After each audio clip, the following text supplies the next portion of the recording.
Hello, everyone. My name is Gustav Landsner. I'm a board member of the Belt and Road Institute in Sweden. I recently had the privilege of being part of an international delegation visiting the Xizang province in China, also known as Tibet. I was traveling together with the chairman of the Belt and Road Institute in Sweden, Stephen Brawer, who would now like to share his impressions and insights with us.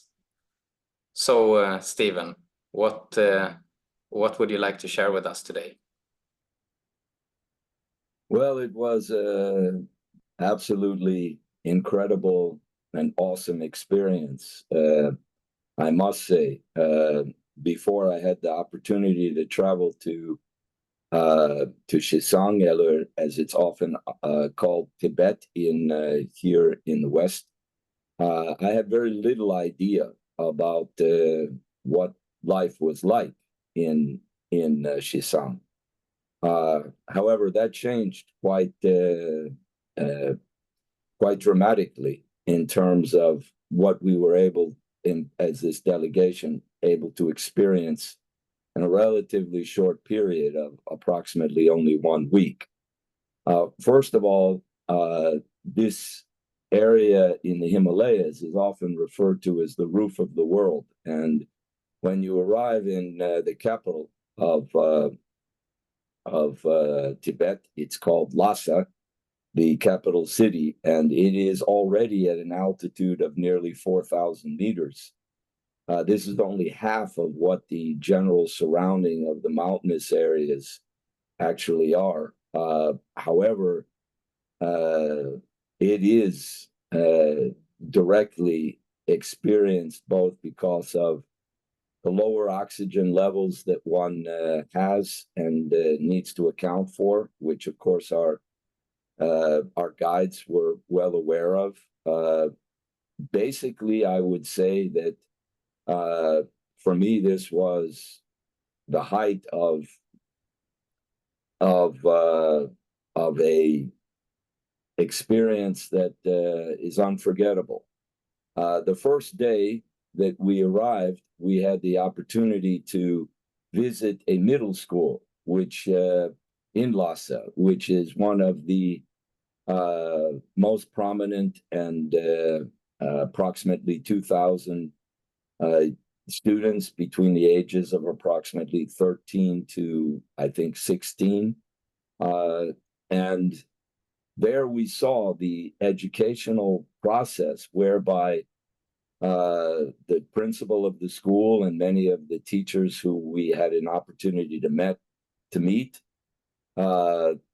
showed us in the classrooms the way that the students were learning, of course, their characters in both Chinese, but also in Tibetan language, and the actual effort that was being made to share the benefits of both the history of Tibetan language and its Tibetan culture in stories, as well as Chinese characters in Chinese language. So the general description that I have heard as an uninformed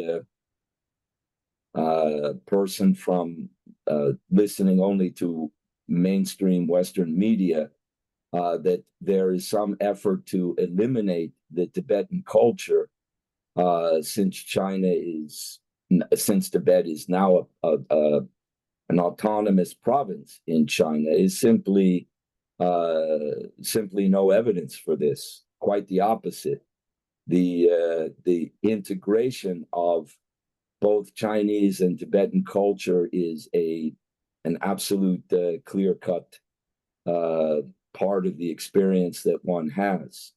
We also had the opportunity to visit or to be part of a very dramatic opera or dramatic performance way up in the mountains in the evening of our first day there, whereby we saw the story called Wensheng Princess, who was a Chinese princess who traveled all the way from Xi'an, which was at that time in around 600 AD or after the birth of Christ, with the beginning of the rise of the Buddhist and Tibetan culture, whereby she traveled over rivers and mountains to meet the king of Tibet, and thereby solidify a basis for maintaining peace between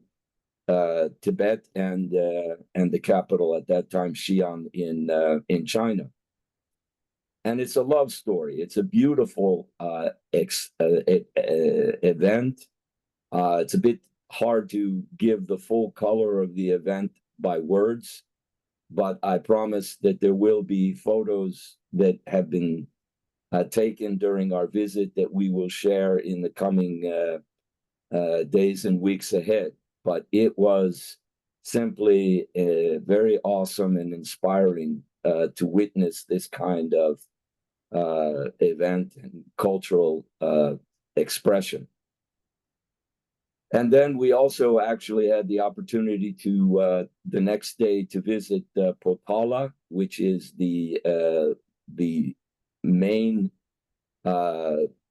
Buddhist monastery, very high up.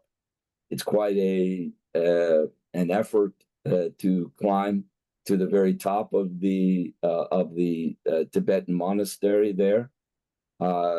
There were many visitors who accompanied us from different tourists from all over, but I would say that this also for our delegation, which by the way was not only my colleague and I from Sweden, but this international delegation had two scholars and journalists from who were part of the delegation from India, from Delhi, from New Delhi. There were also two scholars and professors from South Africa.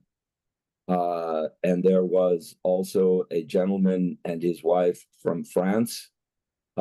His wife is actually Chinese, but they were also a part of the delegation. So we had an incredible opportunity to witness from various cultural perspectives these events and the circumstances in Xizang, which up until that point, none of us had ever experienced before. So it was a great coming together and a great experience for all.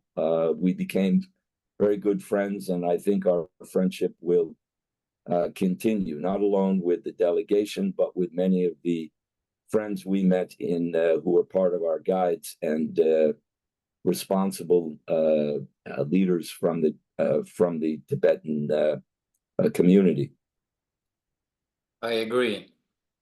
So would you say there was a stark contrast between your preconceived notions of Tibet and now having made this journey? Was it a great contrast? Yeah, absolutely. One can say the very minimum. My idea of Tibet was very vague. Of course, I know the name.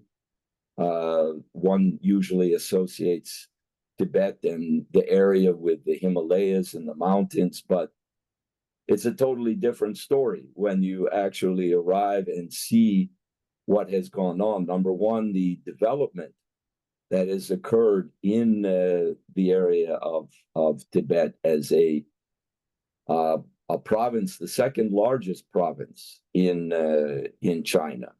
It's an enormous area, and the population, on the other hand, is not comparatively to the areas in eastern China is much less, but the development nonetheless in terms of modern infrastructure is something that everyone should experience for themselves. It's there are many things one can say. We have many photographs which we took where we were both riding from the bus to from the airport to the inner city where we stayed in our hotel. We could move around. People are those who one can speak some English with are extremely friendly and willing to engage in discussion. But overall, the way that one can see that the population is approximately 95, well, I think between 90 and 95% Tibetan. The Chinese population, on the other hand, is approximately 5 to 8%. It's quite a bit smaller, but the people in Tibet have dramatically seen a circumstance where you can see that the economic development, the development of bridges, of infrastructure, of factories that we had the opportunity of visiting as part of our tour, private factories, ones that are owned by Tibetan people, not by the central government, gives a picture of what really life is like there in the mountains of the Himalayas, where it is quite a challenge to experience and live in that area, whereby you have to experience a much thinner atmosphere in terms of the oxygen levels. But nonetheless, the amazing pictures and the landscape is just a beautiful and dramatic picture of how life is there, and I think there's no better way for people, in the case that they can or have the opportunity to travel, to see actually for themselves what really is going on, and thereby not having to depend on a mainstream media which often wishes to characterize things for political motivations, which are simply misrepresentations of the actual picture, of the real picture. Right. Right. Any concluding remarks? Well, I would say that this is the first chapter for me in opening my eyes to the history of the Tibetan language, which, by the way, is drawn in the Buddhist religious period also extremely much from the ancient Sanskrit, Xizang language, which is a language that actually not only is part of the Tibetan culture, but it's part of northern India, Nepal, parts of China and Japan.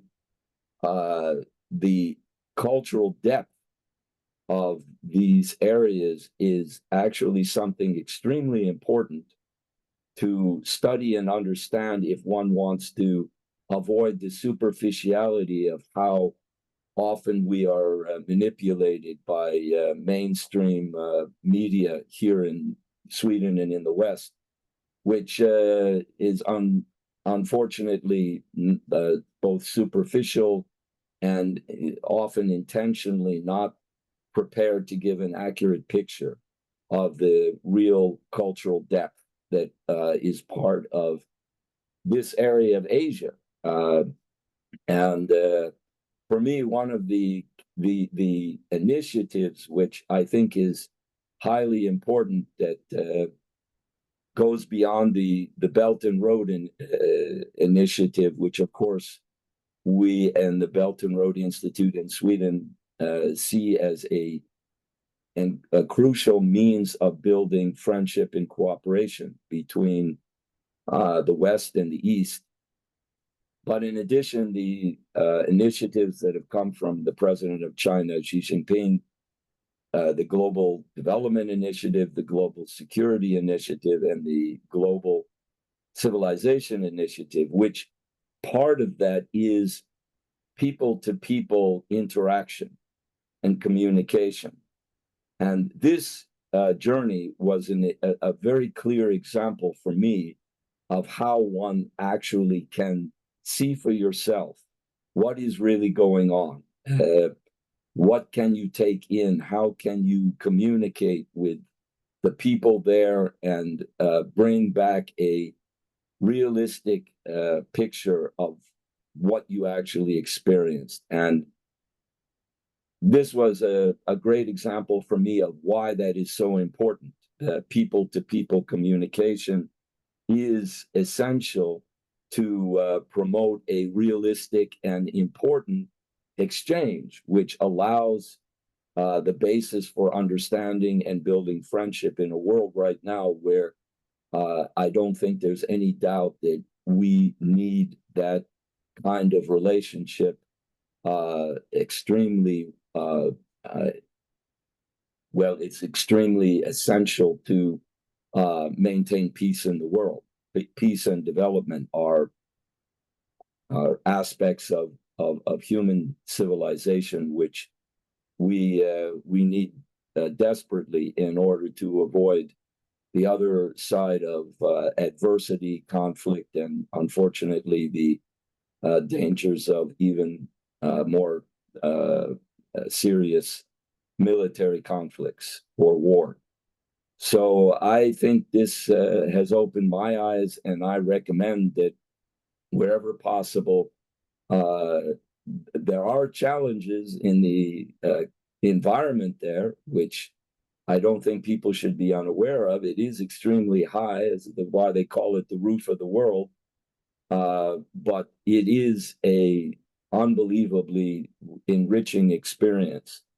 And I intend to return when the opportunity allows me to continue to report back and give people here in Sweden and in Europe as a whole a realistic and accurate picture of how things are actually ongoing in Tibet and other parts of China as a whole.